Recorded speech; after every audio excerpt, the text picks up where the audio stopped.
बनती है और राष्ट्रपति से मिलकर बनती है। राष्ट्रपति से मिलकर बनती है। किससे मिलकर बनती है? राष्ट्रपति। तो आपसे कहा जाए कि संसद राष्ट्रपति किसका अंग है, तो आप कहेंगे राष्ट्रपति संसद का अंग है। किसका अंग है? संसद का। आगे अगर हम राष्ट्रपति की बात करें, राष्ट्रपति की चर्चा करें, तो हम देखते हैं अभी तक हमारे यहाँ 15 राष्ट्रपति चुने गए हैं। 15वीं महामहिम कौन है? द्रौपदी मुर्मू। लेकिन अगर पहले से 15 तक के इतिहास को अगर देखें तो आपको पता है सबसे पहले जो हमारे महामहिम थे उनका नाम था डॉक्टर राजेंद्र प्रसाद। डॉक्टर राजेंद्र प्रसाद 2 बार भारत के राष्ट्रपति बने हैं। कितनी बार? 2 बार। क्लियर है? 1952 से 1957 जब पहली बार वो चुने गए, और दूसरी बार 1957 से 1962। भारत के दूसरे राष्ट्रपति बने डॉक्टर सर्वपल्ली राधाकृष्णन। ये भारत के दूसरे राष्ट्रपति थे। कैसे राष्ट्रपति थे? दूसरे।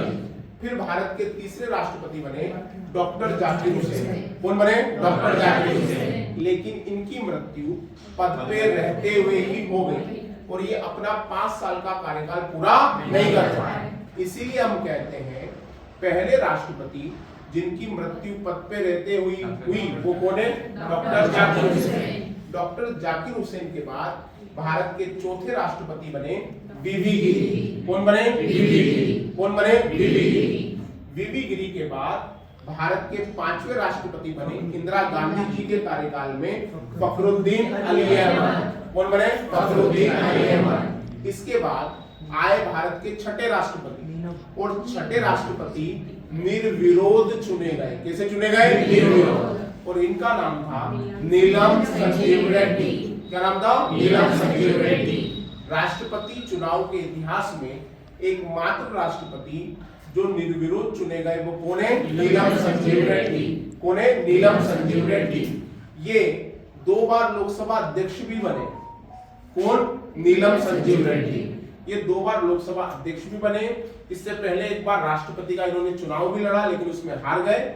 लेकिन एक बार ये निर्विरोध चुने गए। इनसे पहले और इनके बाद अभी तक कोई भी राष्ट्रपति निर्विरोध नहीं चुना गया। कैसे नहीं चुना गया? निर्विरोध नहीं चुना गया। तो ये भारत के 6ठे राष्ट्रपति थे जो कैसे चुने गए? तो हमने कहा ये निर्विरोध चुने गए। इनका संबंध आंध्र प्रदेश से है। इनका संबंध किससे? आंध्र प्रदेश से। किसका? नीलम संजीव रेड्डी। और मैंने आपको आज सुबह बताया था कि पीवी नरसिम्हा राव जिनको कल क्या देने की घोषणा हुई? भारत रत्न देने की घोषणा हुई।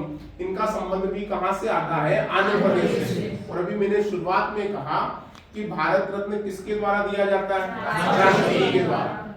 हमें एक साल में 3 भारत रत्न आप दे सकते थे, लेकिन इस बार कितने लोगों को दिया जा रहा है? 5। कितने लोगों को? 5। फिर हम देखें आगे चर्चा करें तो ज्ञानी जैल सिंह बने। कौन बने? ज्ञानी जैल सिंह। फिर आर वेंकट रमन बने। कौन? आर वेंकट रमन। फिर बने शंकर दयाल शर्मा, भारत के 9वें राष्ट्रपति, और उनका संबंध हमारे मध्य प्रदेश से।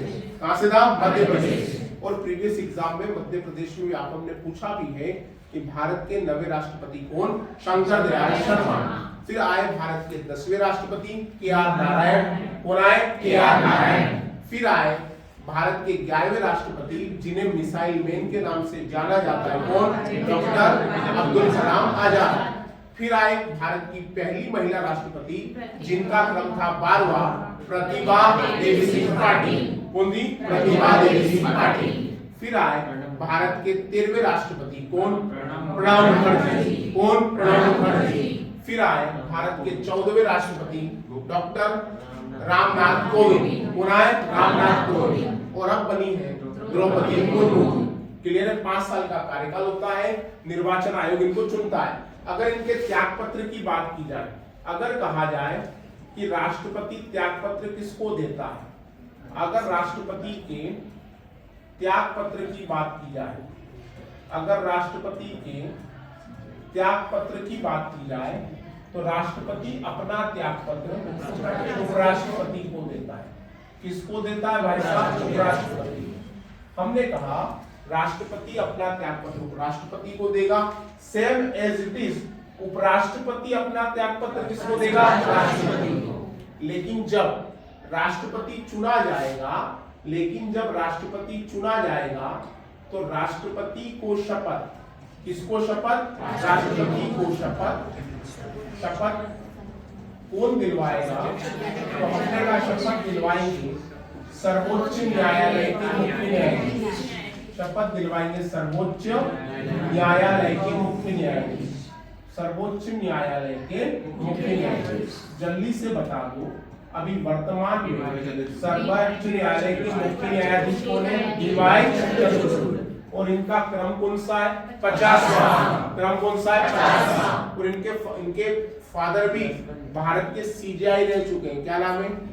यशवंत विष्णु चंद्रचूड़। भारत के मुख्य न्यायाधीशों में सबसे लंबा कार्यकाल अगर किसी का रहा है तो वो रहा है यशवंत विष्णु चंद्रचूड़। ऐसे तो सुप्रीम कोर्ट के मुख्य न्यायाधीश का संविधान में कोई कार्यकाल निर्धारित नहीं है, केवल उसकी सेवानिवृत्ति आयु दी हुई है कि सर्वोच्च न्यायालय की मुख्य न्यायाधीश की सेवानिवृत्ति आयु कितनी होगी? 65 वर्ष। कितनी होगी? 65 वर्ष। तो हमने कहा कि राष्ट्रपति को शपथ कौन दिलाएगा? सर्वोच्च न्यायालय के मुख्य न्यायाधीश। अब इसमें भी जब सर्वोच्च न्यायालय के मुख्य न्यायाधीश चुने जाएंगे तो उनको शपथ कौन दिलाएंगे? राष्ट्रपति। उनको शपथ कौन दिलाएंगे? राष्ट्रपति। दूसरी सबसे महत्वपूर्ण बात, हमारे यहाँ पर राष्ट्रीय आपातकाल की घोषणा, राष्ट्रीय आपातकाल की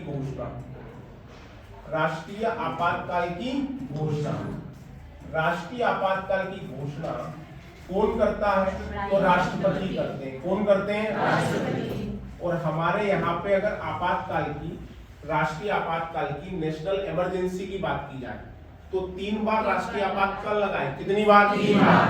1962 में, 1971 में और 1975 में। तो 3 बार हमारे यहाँ पर कौन सा आपातकाल लगा है? राष्ट्रीय आपातकाल। तो राष्ट्रीय आपातकाल की घोषणा महामहिम कर सकते हैं, राष्ट्रपति कर सकते हैं। क्लियर है बात? दूसरी सबसे